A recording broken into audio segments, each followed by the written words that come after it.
Monsieur Baouri, est-ce vous qui détenez l'agrément de l'UFDG? Parce que, Ouais, parce que la question se pose. on a vu, c'est quand même ce débat sur la toile. Mais bon, moi j'ai dans mes dossiers, dans mes archives, j'ai des traces de l'agrément de l'UFDG. Donc, mais... L'original ou la photocopie? Non, de toutes les façons, les temps ont changé. Les méthodes de l'administration du territoire ont dû évoluer. De toutes les façons, j'ai dans mes archives des documents relatifs à cela.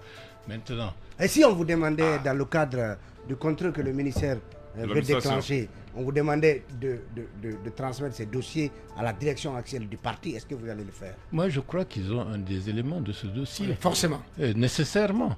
Ils ne peuvent pas évoluer pendant plus de 10 ans sans avoir les traces de l'acte par lequel il y a l'agrément de l'UFDG.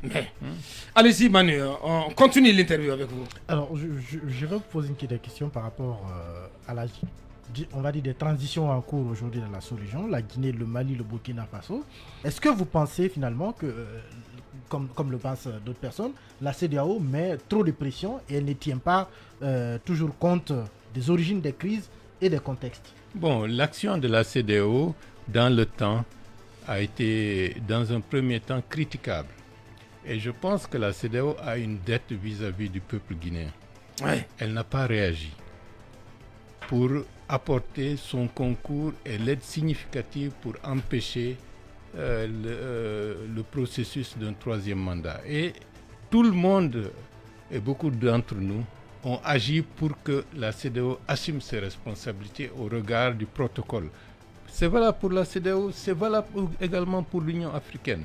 L'Union africaine, la charte de gouvernance des élections et de la démocratie indique clairement que ce qui s'est fait le 20 mars 2020 est un coup d'État.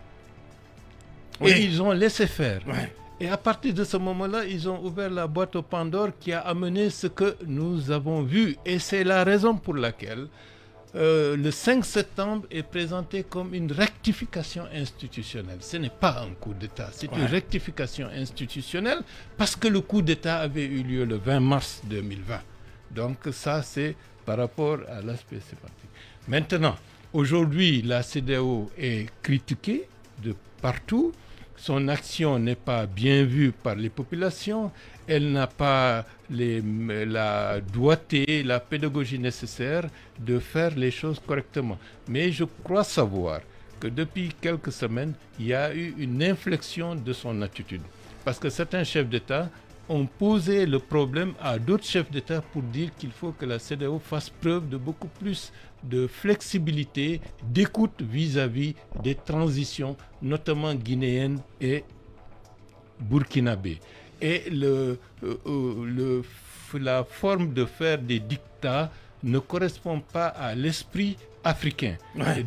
Et donc, de ce point de vue, il faut réviser la méthode parce qu'on ne peut pas se permettre d'avoir une organisation qui est en train de se déstructurer si elle continue d'agir ainsi. Donc, je pense que le président Faure, de ce point de vue, a été d'un apport très important et a dû parler au président de Côte d'Ivoire principalement et accessoirement au président de l'Union africaine pour que ceux-ci usent de leur influence pour amener l'organisation à tenir compte des spécificités, des contextes pour être en phase avec les populations et les peuples de l'Afrique de l'Ouest.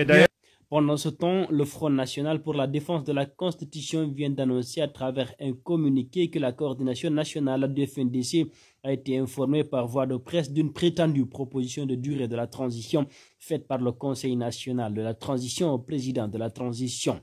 La coordination nationale du FNDC, soucieuse du retour rapide à l'ordre constitutionnel et de la réussite de la présente transition, rappelle que le CNT, conformément à l'article 57 de la charte de la transition, n'a aucune attribution lui permettant de faire une telle proposition.